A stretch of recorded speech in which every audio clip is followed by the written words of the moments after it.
नमस्कार दोस्तों। प्याज और लहसुन दोनों अच्छी और बुरी दोनों चीज़ें हैं।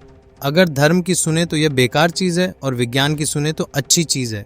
अब सवाल ये आता है, क्या क्या करे और कौन सी बात माने।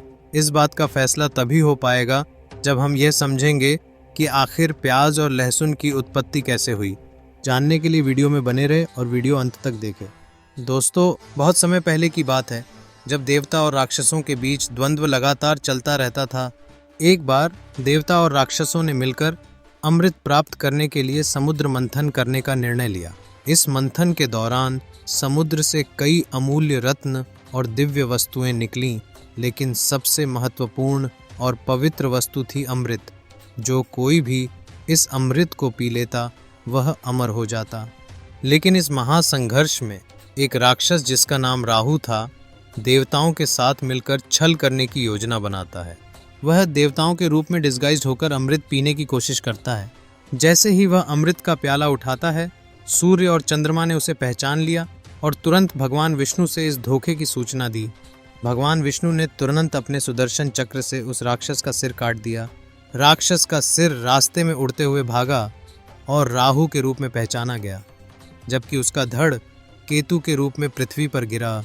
लेकिन इस घटना से एक और महत्वपूर्ण और दिलचस्प बात घटी। राक्षस का सिर कटने के बाद उसके रक्त और अमृत की कुछ बूंदें धरती पर गिर गईं। यह अमृत और रक्त की मिलावट से धरती पर दो विशेष पौधे उगे, जो बाद में प्याज और लहसुन के रूप में प्रकट हुए। इन दोनों पौधों की उत्पत्ति राक्षस के रक्त और अमृत से हुई थी और इस कारण इन्हें तामसिक गुणों से युक्त माना गया। कहा जाता है कि इन पौधों के अंदर राक्षसी प्रकृति का अंश है और इसलिए इन्हें धार्मिक अनुष्ठानों में और विशेष रूप से पूजा पाठ में इस्तेमाल करने से मना किया गया। यही कारण है कि हिंदू धर्म में प्याज और लहसुन का सेवन धार्मिक कार्यों में नहीं किया जाता है, क्योंकि इनका संबंध राक्षसों से जोड़ा जाता है।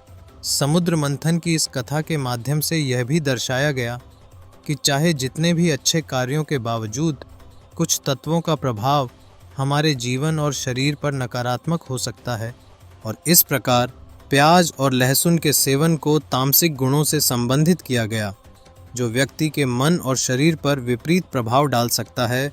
लेकिन समय के साथ वैज्ञानिक दृष्टिकोण से भी यह स्वीकार किया गया कि प्याज और लहसुन मानवता के लिए अत्यंत फायदेमंद हैं और उनका उपयोग स्वास्थ्य लाभ के लिए किया जाता है, चाहे उनकी उत्पत्ति पौराणिक कथाओं से जुड़ी हो। यह कथा इस प्रकार न केवल धार्मिक दृष्टिकोण से बल्कि जीवन और प्रकृति के रहस्यों को समझने की दृष्टि से भी महत्वपूर्ण है।